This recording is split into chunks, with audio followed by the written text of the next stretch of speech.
നമ്മളിപ്പം ഭയങ്കരമായിട്ട് പ്രസംഗിക്കേണ്ടവൻ പ്രസംഗിക്കും. ഓ ആസുര കാലഘട്ടമാണ്, കരാള ഹസ്തങ്ങളാണ്. പക്ഷെ അതൊന്നല്ല, സ്നേഹിക്കുന്നവരെപ്പോഴും ഉണ്ട് മനസ്സിൽ. തീർച്ചയായിട്ടും. അതിന്റെ ഏറ്റവും വലിയ ഉദാഹരണമാണ് ഈ 2018 പ്രളയം. അതുപോലെ നിപ്പയുടെ സമയത്ത് ആളുകൾ തീർച്ചയായിട്ടും അങ്ങനെയൊക്കെ നമ്മൾ ഏതൊരു പ്രതിസന്ധി ഘട്ടം വരുമ്പോഴും ആളുകൾ ഒറ്റക്കെട്ടാണ്. അപ്പൊ അവിടെ ആരും മതം നോക്കുക അല്ലെങ്കിൽ വർഗം നോക്കുക വർണ്ണം നോക്കുക ഒന്നും ചെയ്യുന്നില്ല. വെറുതെ അനാവശ്യ വിവാദങ്ങളാണ്.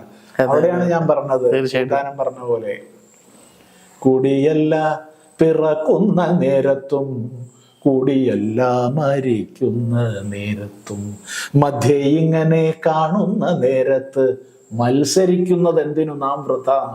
അക്കാലത്ത് അദ്ദേഹം ചോദിച്ചിട്ടുണ്ട്. നോക്കൂ ഇപ്പോഴൊക്കെ എന്തൊക്കെ വിവാദങ്ങളാ, അനാവശ്യമായിട്ട് എല്ലാത്തിൽ നിന്നും ശ്രദ്ധ തിരിക്കാൻ വിവാദങ്ങൾ ഉണ്ടാക്കുകയാണ്.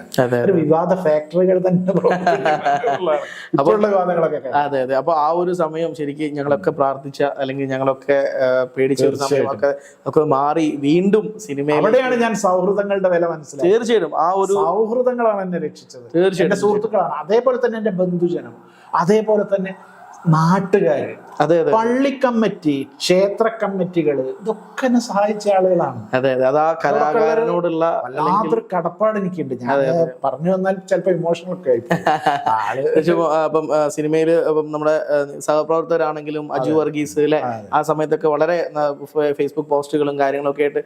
അപ്പം അതൊക്കെ മാറി വീണ്ടും സിനിമയിലും നാടകത്തിലും ആകാശവാണിയിലും ഒക്കെ സജീവമാവുകയാണ്. അപ്പൊ ഇനി വീണ്ടും മലയാള സിനിമയിലേക്ക്, നാടകരംഗത്തേക്ക്, അതേപോലെ ആകാശവാണി ഒക്കെ വീണ്ടും സജീവമായി. ഞങ്ങളുടെ പ്രാർത്ഥന ദൈവം കേട്ടു എന്ന് വേണമെങ്കിൽ പറയാം. അപ്പൊ ഇനി എന്താ പുതിയ വിശേഷങ്ങൾ നമ്മുടെ? ഞാന് 6 മാസം ഞാൻ പുറത്തൊന്നും ഇറങ്ങാതെ ഭയങ്കരമായിട്ട് സ്ട്രിക്റ്റ് ആയിട്ട് അവരൊക്കെ പാലിച്ച് വളരെ ശുചിത്വത്തോടു കൂടിയും പ്രിക്കോഷനോടു കൂടിയും ഒക്കെ നിന്നു. അതിനുശേഷം എന്നോട് ഡോക്ടർ നന്നായി പറഞ്ഞിട്ടുണ്ട്, 4 മാസമൊക്കെ ആയപ്പോഴേ നിങ്ങൾ പണിക്ക് പോകണം, അല്ലെ വെറുതെ ഇരുന്ന തടിക്കുന്നൊക്കെ.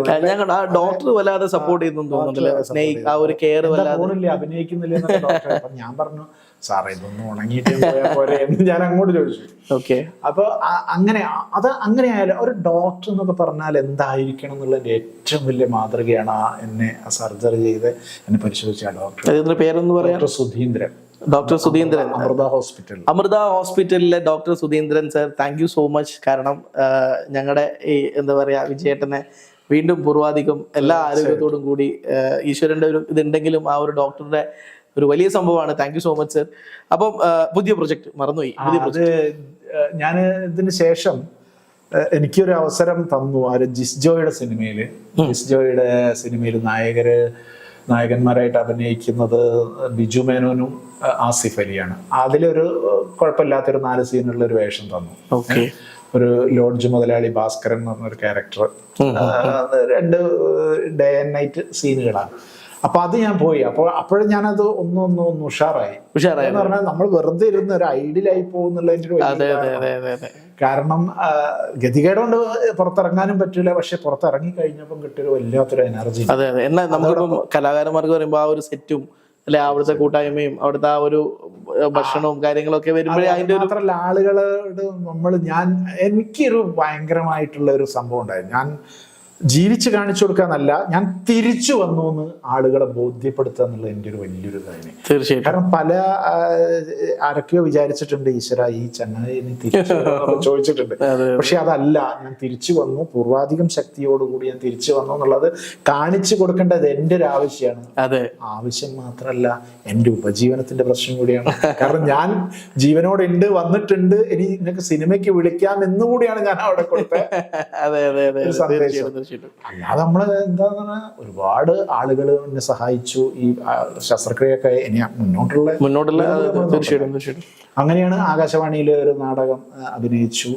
അതിനുശേഷം 2 ഷോർട്ട് ഫിലിമുകൾ പറഞ്ഞിട്ടുണ്ട്. പിന്നെ ഞാൻ എൻ്റെ നല്ലവരായ എന്നെ സഹായിച്ച സംവിധായകരെയൊക്കെ വിളിക്കാതിരിക്കുന്ന മോശമല്ലേ. ഞാനിങ്ങനെ ഉണ്ട്. പലരും പറഞ്ഞു എന്തായാലും ഞങ്ങൾ സഹായിക്കും, വിജയ വിളിക്കാം പറഞ്ഞിട്ടുണ്ട്. നിങ്ങൾക്ക് കിട്ടും എന്നാണ് നമ്മളുടെ ശുഭാപ്തി വിശ്വാസം. തീർച്ചയായിട്ടും. അത് ഉറപ്പല്ലേ? തീർച്ചയായിട്ടും. വിശ്വാസം അതല്ലേ എല്ലാം. തീർച്ചയായിട്ടും.